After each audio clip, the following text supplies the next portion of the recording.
Hey guys, today I'll be showing you another restoration project here, and this is yet another Multimoog. This has been Multimoog week here. And this video is also for James, who owns this particular multi. So James is going to go over it, show you that everything's functional, and give you a good overview here.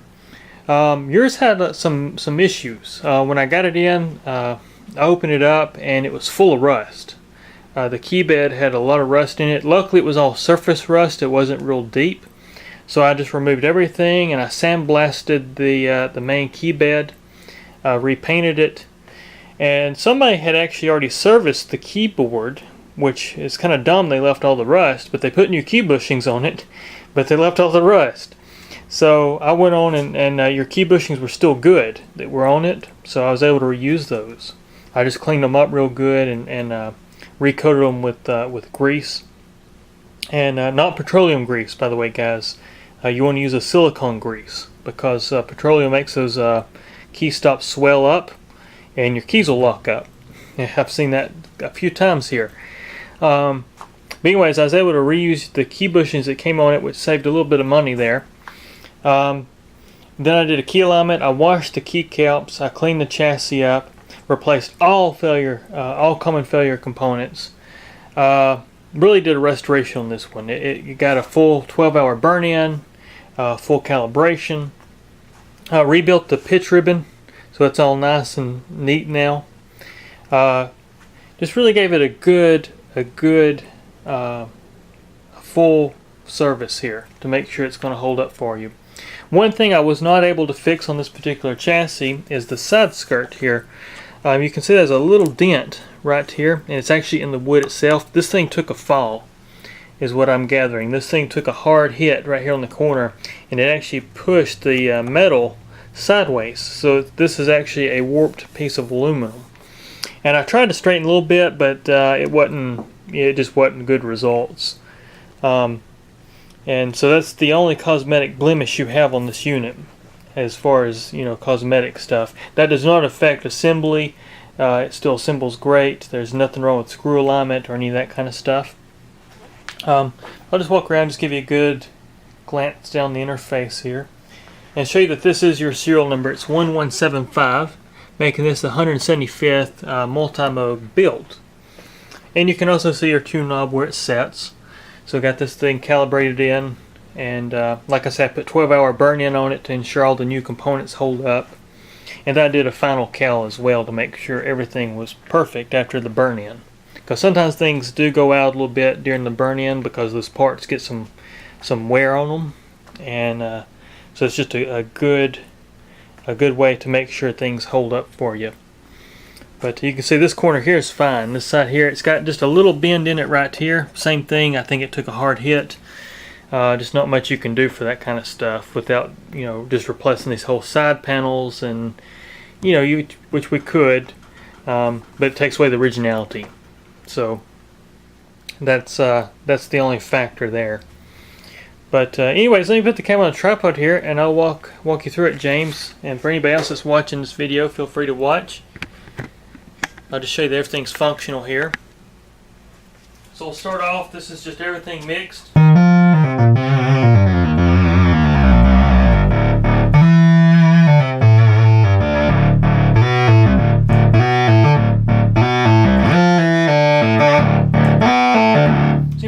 It sounds really good there. That's just all oscillators mixed.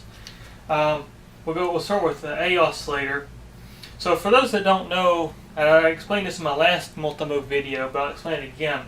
The Multimoog is a micromoog with expansions. So there's a lot of similarities between a micromoog and multi, but you do get an extra oscillator, you get Aftertouch control, and you get more inputs and outputs for CV control, which is really nice. And you've got some routable stuff with a pitch ribbon and some other great stuff. So we'll start with oscillator A, which is the expansion oscillator. And I'll just show you that all that's working.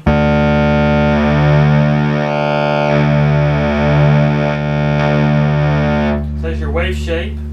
Then we got the unison.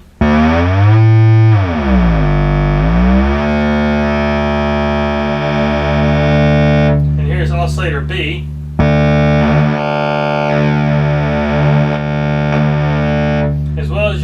a divider, which is called doubling, which it does a I think it's a divide by 2, divide by 4. So you got 1 octave down. You got 2 octaves down.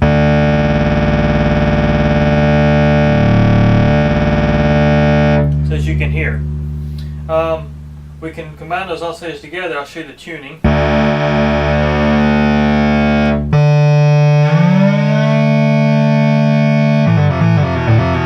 There's your 5th.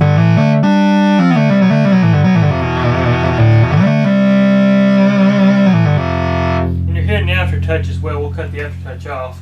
But that's the +5. There's your negative 5th.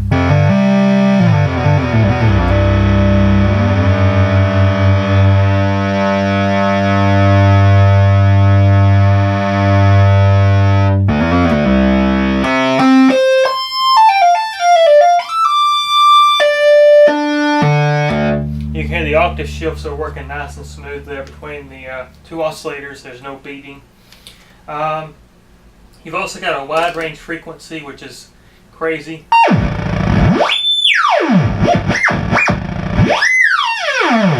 All that's working. And also the modulation bus is working. I'll show you all that's working. We'll start with just the modulation with the pitch wheel. I'm sorry, the modulation wheel.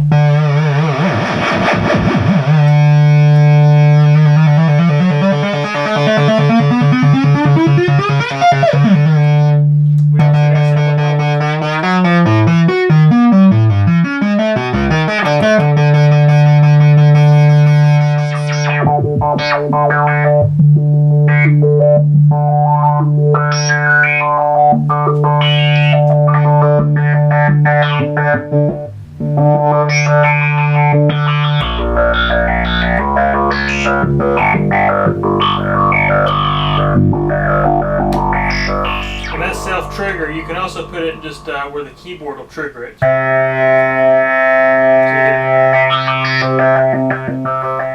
So as long as you off the note, it'll bleed out.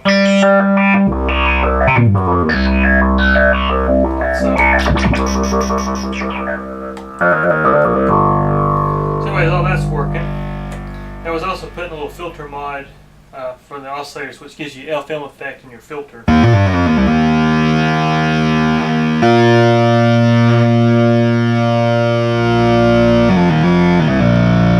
now we just combine the doubling oscillator. The glide works.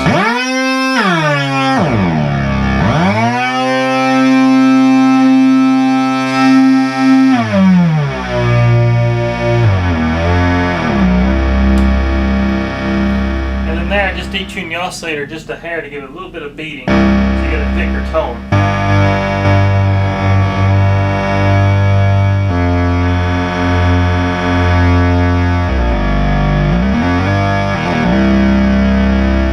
Also, your pitch ribbon works.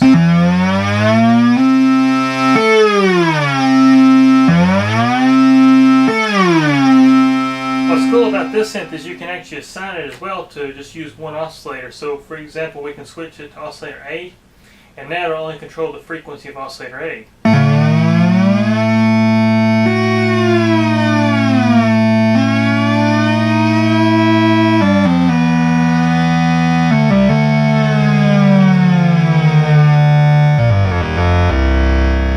So you can do stuff like that. You've also got the keyboard external output as well as a ribbon, which is really nice. That's when you're using external synthesizers, as this is a master. You got single multi-trigger. I'll show you that right quick. We'll set the envelopes. So if we have a fast attack, you can see the sound dies out. I'm holding the higher note, hitting the lower note. There's no re-trigger. If I go to multi,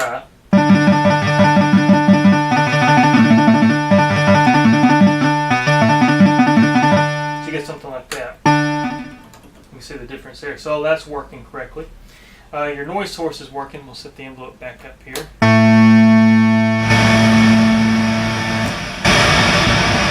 It's just your noise source.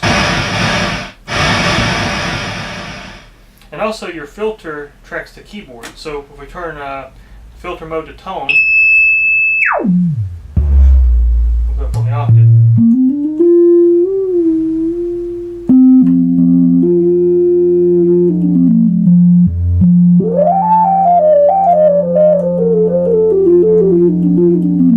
And what I've got going on now, I got the oscillators on drone mode, so the oscillator just sits there to drone.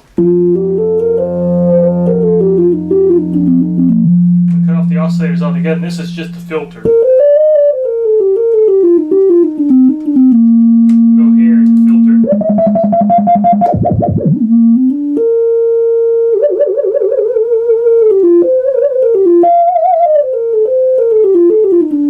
Put some glide on that.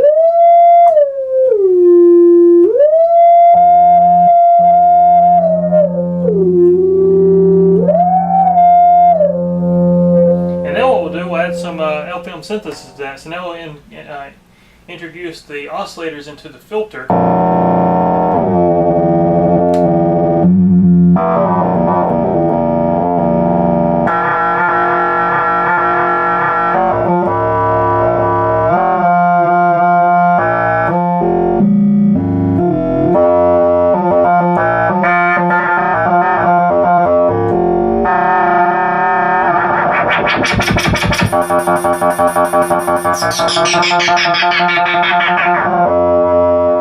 So you get some really crazy stuff there. But it shows that your filter is oscillating, it tracks the keyboard correctly. We'll also, I'll just show you the filter response here. So we'll put on the contour mount, put the oscillators on normal.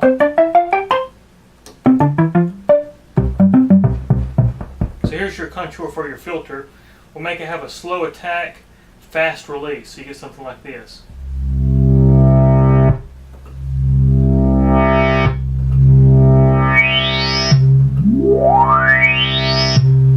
We can also make it have a fast, slow release. As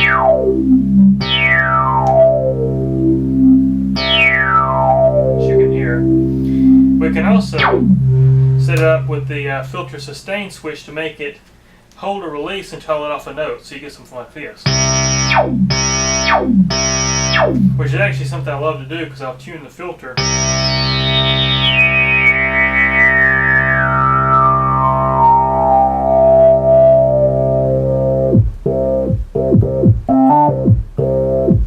Turn it up just a little bit.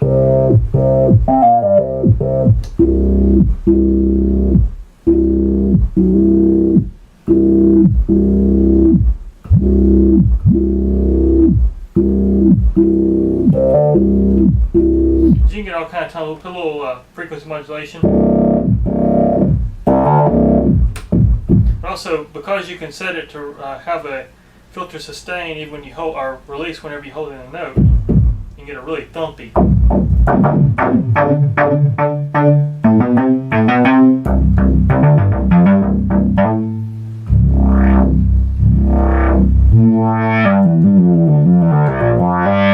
Now you're into FM synthesis sounds.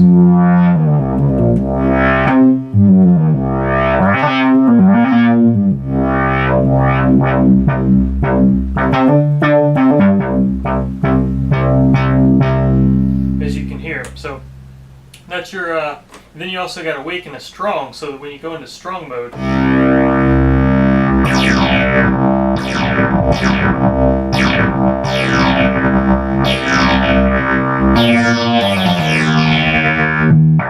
versus the weak. Put the filter into full. Then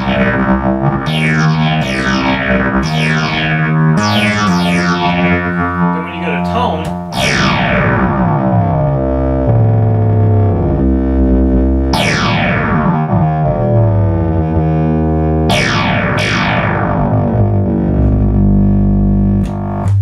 so as you can get really crazy, really fast. But you've also got a loudness contour as well, which you've heard a little bit of it. So we'll go here, we'll open the filter up. So we got the loudness contour to release even when I hold in a note. So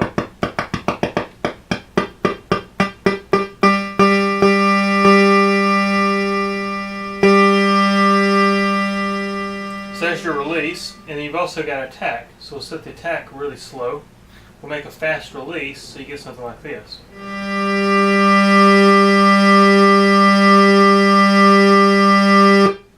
As you can hear.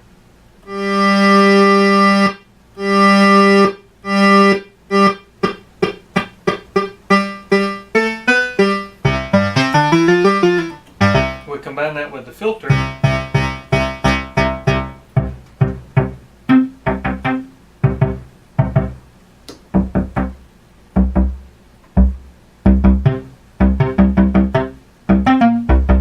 You get that really nice thumpy.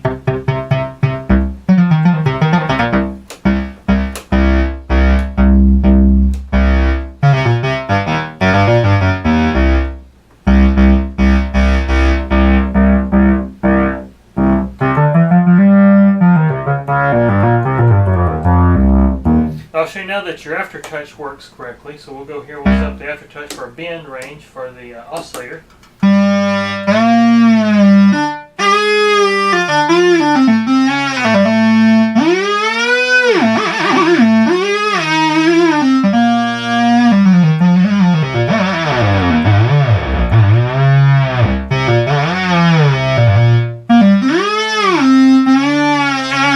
This basically controls the amount of Aftertouch.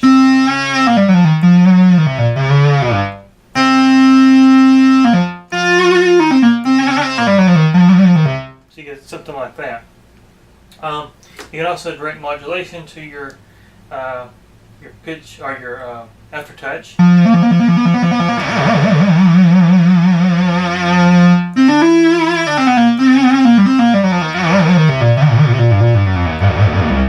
You can also make that just a sound oscillator A.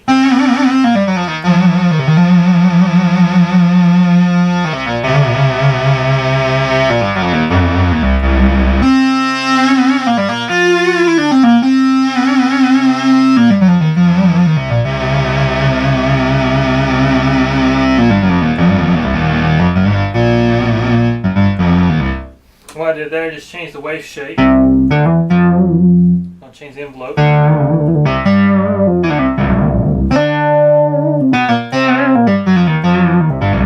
You've also got oscillator A, B, and filter, which is not really, you don't really notice that much because everything's just kind of bending. But the filter,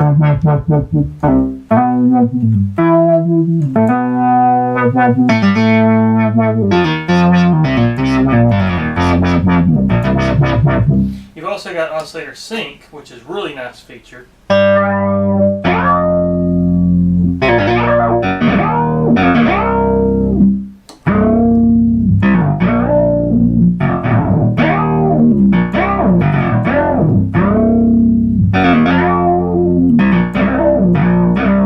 You can also control the wave shape of oscillator A with the modulation. So we'll go to modulation.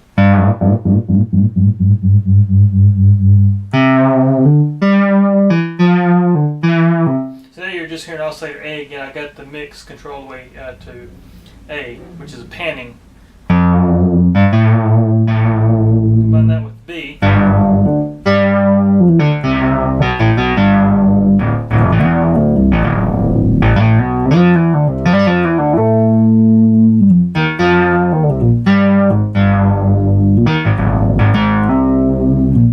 As you can hear, this thing's really great. Love the Multi. It's probably my favorite smaller Moog synthesizers. Trying to think if there's anything else here. Well, your release works. I'll show you. This is like the decay switch on a mini Moog left-hand control. It just makes it have instant decay when you release a note. You